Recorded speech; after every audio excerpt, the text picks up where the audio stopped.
Olá, gente boa. Boa semana para vocês. Muitas vezes me perguntam, Gina, comunismo, nazismo, fascismo, qual deles é de direita e qual de esquerda, ou quais de esquerda? Eu não perco tempo com essa discussão, porque eu digo logo, não interessa, não importa. Os três são coletivistas. Nos três há um coletivo dominante e há um grupo dominado.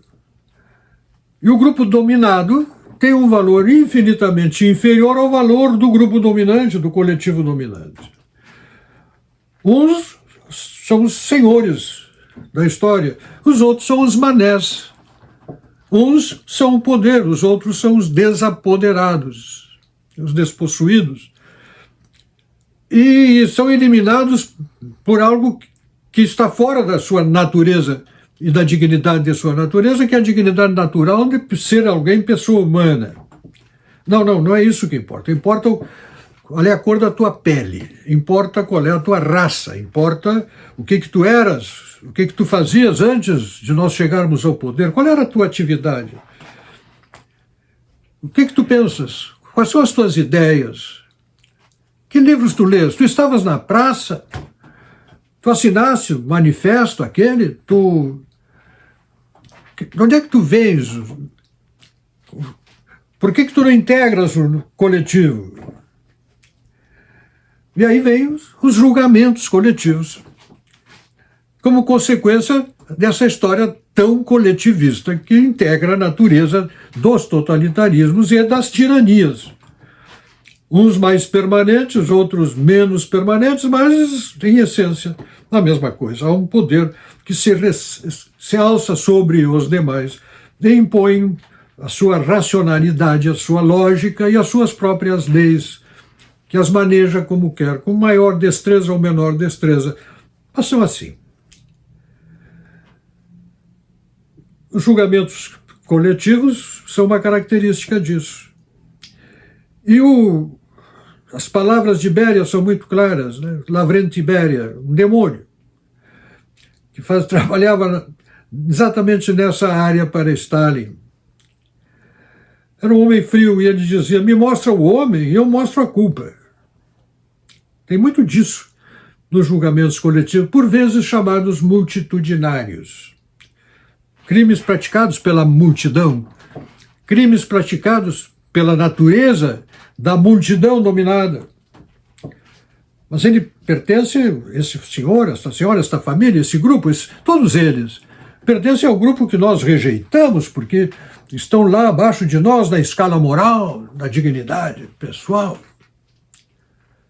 E aí vem aquela arrogância que acompanha os comandantes desses processos políticos, quando se instalam num país, numa nação, sobre um povo.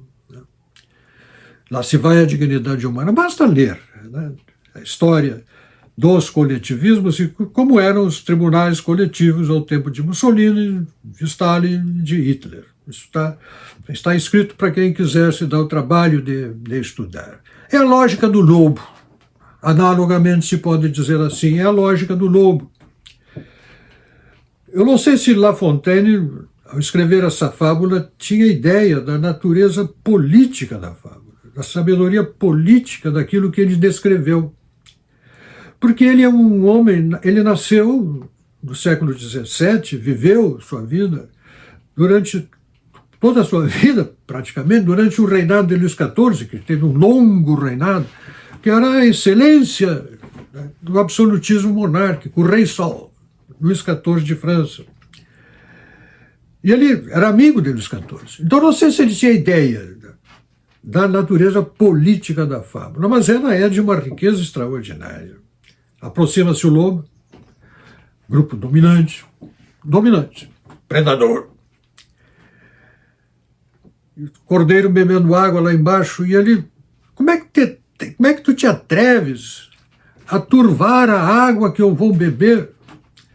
E responde o cordeirinho, mas excelência, eu estou aqui embaixo, eu não tenho como sujar a água aí para cima. Se tu falasse mal de mim,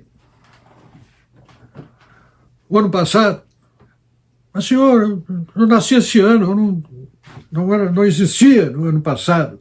Então foi teu irmão. Mas eu sou filho único.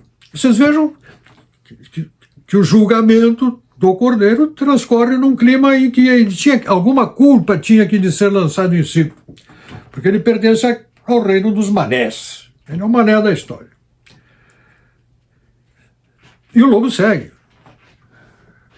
Então, se não foi tu, não foi teu irmão, se não foi no ano passado, então foi alguém do teu grupo, do teu rebanho, foi o teu pastor, ou foi o cão que guarda o rebanho,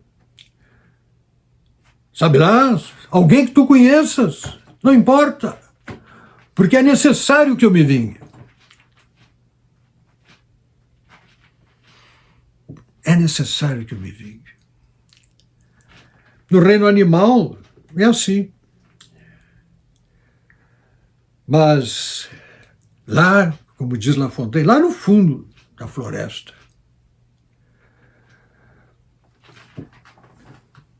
onde o predador, agora falo eu, não é a fábula, onde o predador, os perdem o controle, não são controlados, as coisas ficam assim.